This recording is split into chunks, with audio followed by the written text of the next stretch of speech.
elect. But Joe Biden and Senator Kamala Harris have already made history with a record turnout of votes in a record turnout election, something all Americans can be proud of. Over 74 million showing up for their ticket, about 4.1 million more than the Republican side, about 4.5 million more than the record Biden set alongside President Obama back in 2008. Let's bring in our next two guests. And with us is MSNBC contributor, Washington Post columnist, former Democratic Congresswoman Donna Edwards, and Steve Schmidt, political strategist and among the co-founders of the Lincoln Project. Good afternoon to you both. Steve, I have to begin with you only because I'm a follower of yours on social media where you really have to learn to be more candid. You have been pointing out today, in a manner of speaking, that there's a way to do this now. There's a way to behave. There are certain things to say, and you don't see that behavior in all of the loyalists and in all of the holdouts surrounding this president. Do I have that about right? You do, Brian. Good afternoon.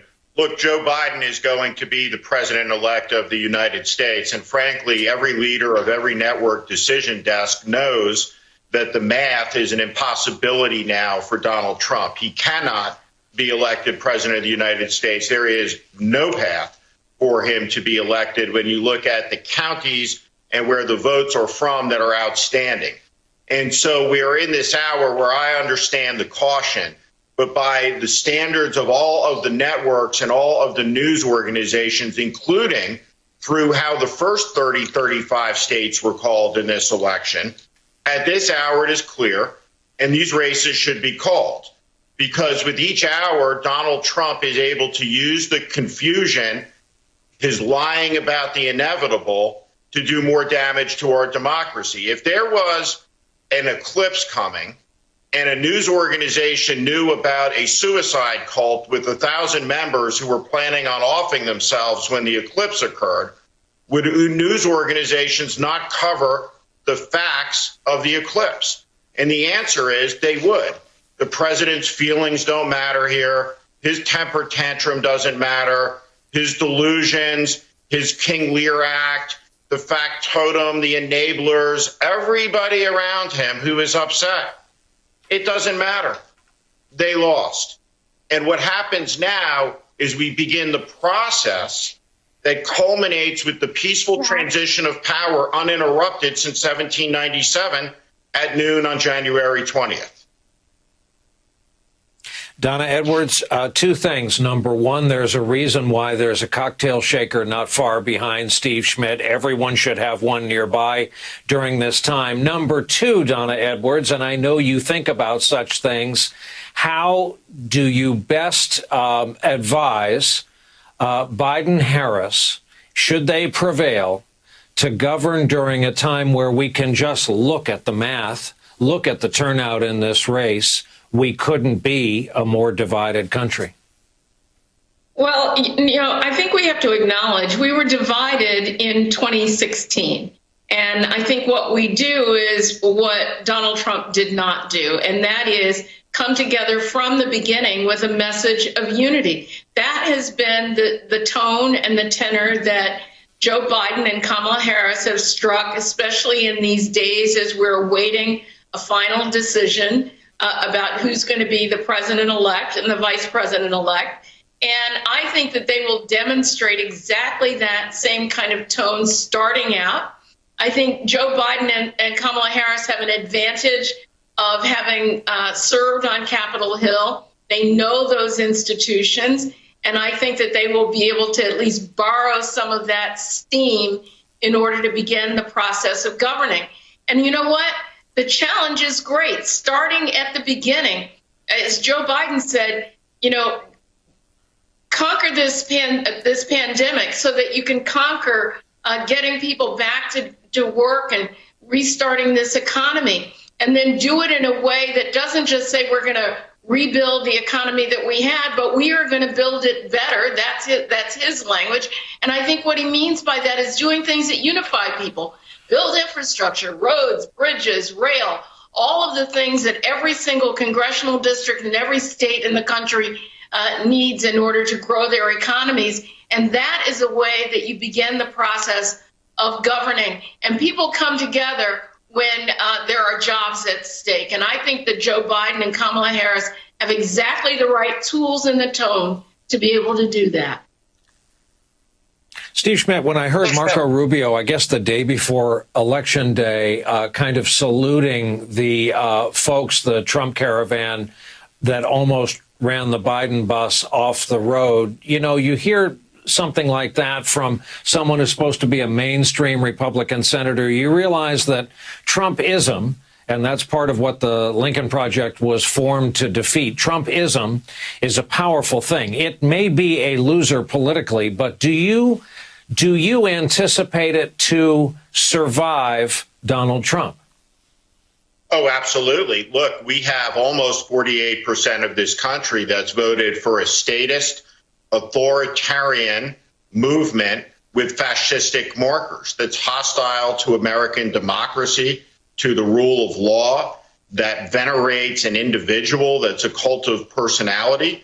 I think that Tucker Carlson is the front runner for the Republican nomination in 2024. What you're going to see is every Republican candidate will kowtow to the conspiracy that Trump was stabbed in the back by unseen malicious forces of the deep state, that the election was stolen, that it's illegitimate. I mean, forever, more than a majority of the Republican Party will believe this was an illegitimate election because they have been poisoned by the Murdoch operation, by OAN, by Sinclair, by the toxic sludge of sewage and crap and disinformation and lies that flows on Facebook into the screens of the American people.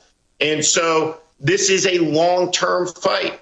You know, we have an emboldened white supremacist, white nationalist movement in this country now because of Trump. We see a militia movement that has become part and parcel of the Republican Party, where it's now standard operating procedure at a political rally to see the guys with their AR-15s. So all of this needs to be sealed back under a sarcophagus of the type that lays over the Chernobyl reactor. But it's going to take a long time to do it. The good news is this. The majority of the country has rejected this. They've rejected it by more than 4 million votes. The states of Georgia will flip, Pennsylvania, Michigan, Wisconsin. This is a very substantial victory by Vice President Biden. It is a historic victory. It is hard to turn a president out of office. Donald Trump has been repudiated by the righteous anger of the American people significantly. Now, the Trump enablers like Lindsey Graham, they paid no price. They were rewarded for it. And now we see Lindsey Graham standing up with Donald Trump in what is tantamount, at least rhetorically, to a coup. In the end, from Lexington and Concord forward, the idea of the country was that we, and by we, I mean the people, govern ourselves. We pick the leaders. Our politicians don't tell us how long they wish to serve. We tell them. And Trump has been fired because of his recklessness, his insanity, his malfeasance, his incompetence, and because he's the worst president in the history of the country who has presided over one of the greatest calamities in the history of the country. It's time to pack up. Every single Republican elected official in this country, from dog catcher to U.S. Senator to governor, has an absolute moral and an American obligation to support the integrity of the election and the result of the winner. And the winner is Joe Biden, the 46th president of the United States, come January 20th, 2021 at the noon hour. Donna Edwards, a final question about your old caucus. I don't think anyone expected the Democrats under Nancy Pelosi to lose seats in the House, but that is what happened. Any lessons that are obvious to you? Well, I think it's disappointing, but I think Democrats have also displayed a lot of unity over this last year. And I think that they're going to have to hash whatever the differences are inside of the caucus and then get down to the business of governing. I think part of the reason that you saw these losses are in places where, Democrats won in places where Donald Trump, had major victories. It's tough to survive under that. But Democrats have the majority. They have the majority. They will have the presidency. And they will have a governing mandate, I think, with a record numbers of millions of people who did, as Steve said, and repudiated Donald Trump. And they will begin to really rebuild this country in all of its institutions. Brian, I've been very concerned about the way the world sees us. And this week, they have to see us as a surviving democracy. And the way that we do that is for Democrats and Republicans to begin to govern. Two of our returning veterans, our thanks. And Steve Schmidt, when we have time next time, we're going to talk about your theory that Tucker Carlson is the heir apparent to the Republican candidacy for the president.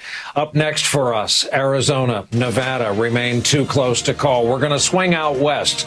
We'll get another check on the ballot counts out there right after this.